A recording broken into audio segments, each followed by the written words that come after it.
negative thinking is a major problem. If you're trying to be successful or happy, you have no room for negativity. Big thinking gets rid of negativity. Dreams and visions gets rid of negativity. Now, what you cannot do is bury yourself by using your success compared to other people. See, success is not how far you got, because somebody always further than you. Success ain't how far you got. Success is how far you got from where you started. Life will push, squeeze, pressure, and attempt to make you bend at the knee. Some become a victim to life. Things happen, pain, heartache, loss. We can either be the victim or the victor to these situations. So until your mind is open to the possibilities that I can do this, you would never be able to do it. Once the mind starts to believe it can be achieved, it then, only then, does it start to break down tactically how we can do this. Until then, you're gonna always lose. For me to understand, for me to be better, for me to be stronger, I must learn to suffer a little bit. I must learn to struggle a little bit. I cannot reap the rewards of success without understanding about struggles. If you want to go somewhere that only you would go, if you want to create something new and really live a life that was meant for you, because it's literally crafted by you, you have to take the first steps on faith. If you have a dream, don't just sit there. Get your ass up and make something happen. Sometimes you just have to move. Do something. Make a call. Reach out to someone. Google something. Learn something new. Set out what you believe in. Lay out the power you have. Actually, lay out the power that you have always had. Use this, become this, and have it. Your power can take you, put you on your path to your success, to the place where you succeed.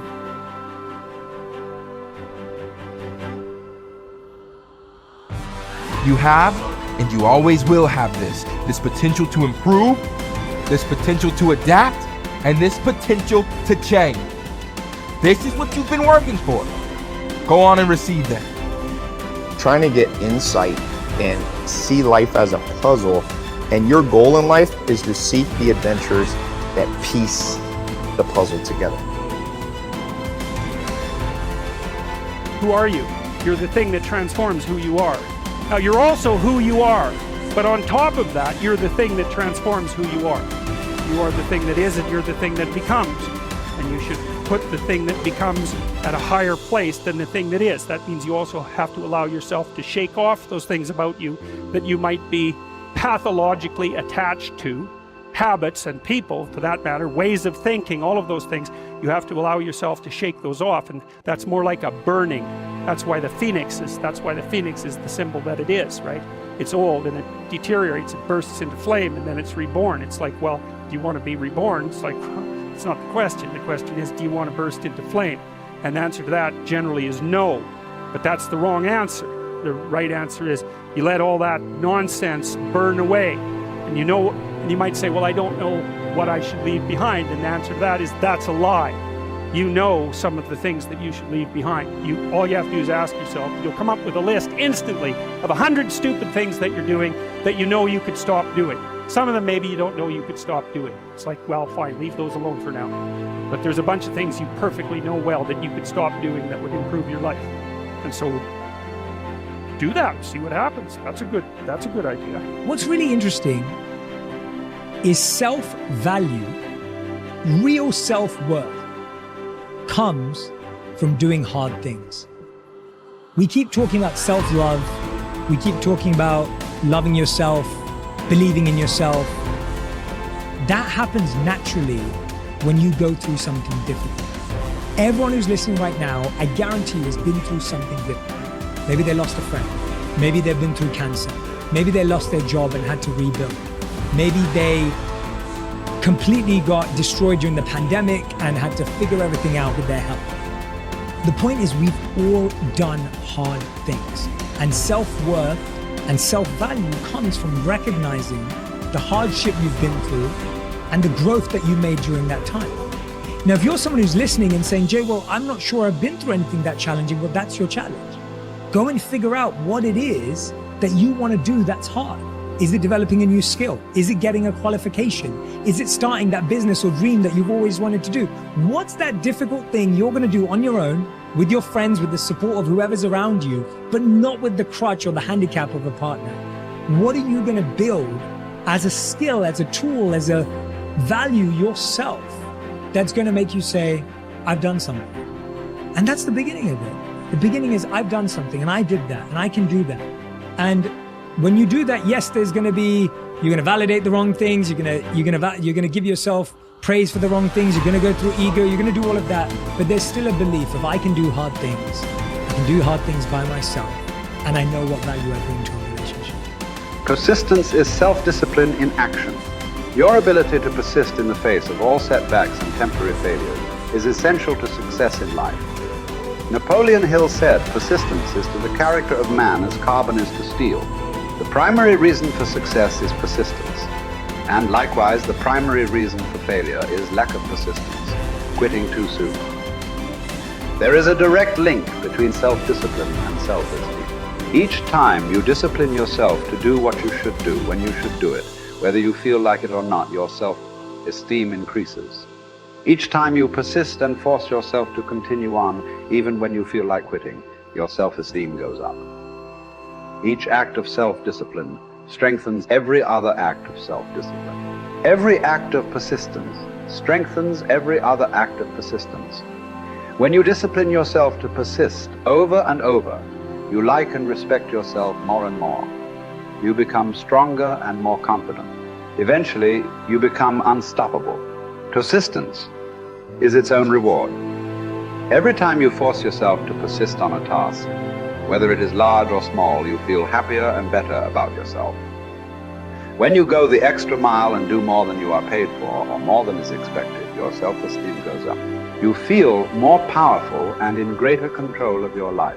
In your career, when you go the extra mile, you put yourself on the side of the angel. The primary difference between winners and losers in life is simple. Winners never quit and quitters never win. You can increase your ability to persist by talking to yourself positively. Say these words, I am unstoppable. Before you begin any major undertaking, pre-program yourself by telling yourself, I never give up. Before you can achieve anything worthwhile in life, you have to pass the persistence test. This is usually a snap quiz sprung on you unexpectedly with no warning.